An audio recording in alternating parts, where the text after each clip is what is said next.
Hey, it's Todd Rhodes with ChurchJobs.tv. Today, just really briefly, I want to share with you what I think are the three things that churches hate most about job seekers. Really quick, these are three things that you really shouldn't do. If you're looking for a job at a church, these are three things that really get under church's skin. The first thing is mass applications. You know, it's not totally unusual for a church to post a job online and to get 100 to 200 resumes.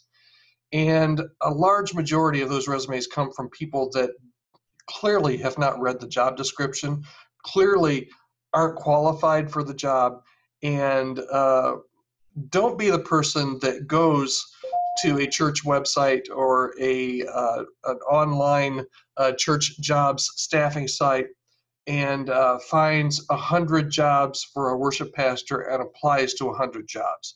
You're not a good fit for 100 jobs. Take the time, look at the job description, and don't mass apply. That will get you, quite frankly, nowhere. So that's number one, don't mass apply. Number two no-no is leaving blank spaces on your resume or hiding things on your resume. You know, not everybody has a great experience at every job. And it could be that your last job you don't have a good reference at.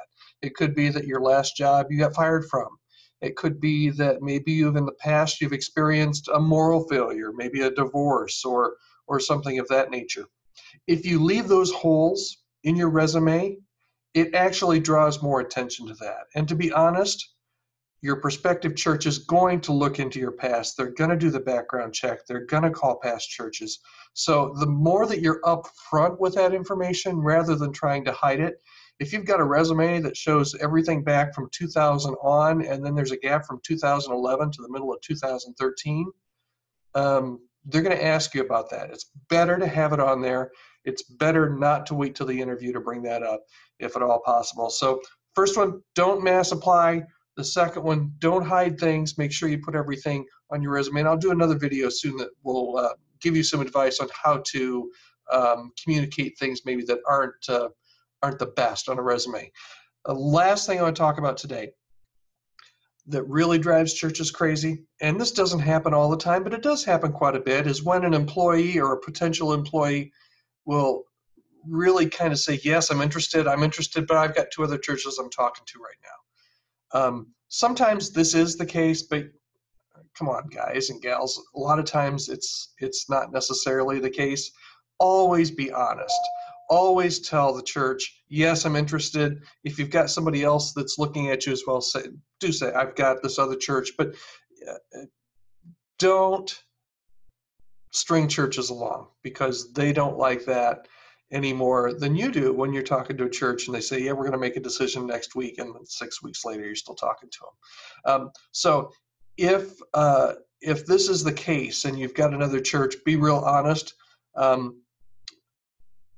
But quite honestly, if you've been looking for a church job for a year and a half, and you've got somebody that's really interested in you, and you tell them, I'm talking to two other churches right now and I'll have to get back to you, and kind of play hardball like that, it usually doesn't work out in your favor. You know what? If you have any questions on these, and these are just three really quick ones off the top of my head with after experience working with literally hundreds of churches and staffing related issues. If you've got any questions, please do drop me an email. My email is todd.rhodes, RHOADES, @churchjobs.tv. I'd love to hear your question, maybe make a video and answer your questions right here on the interwebs. Thanks.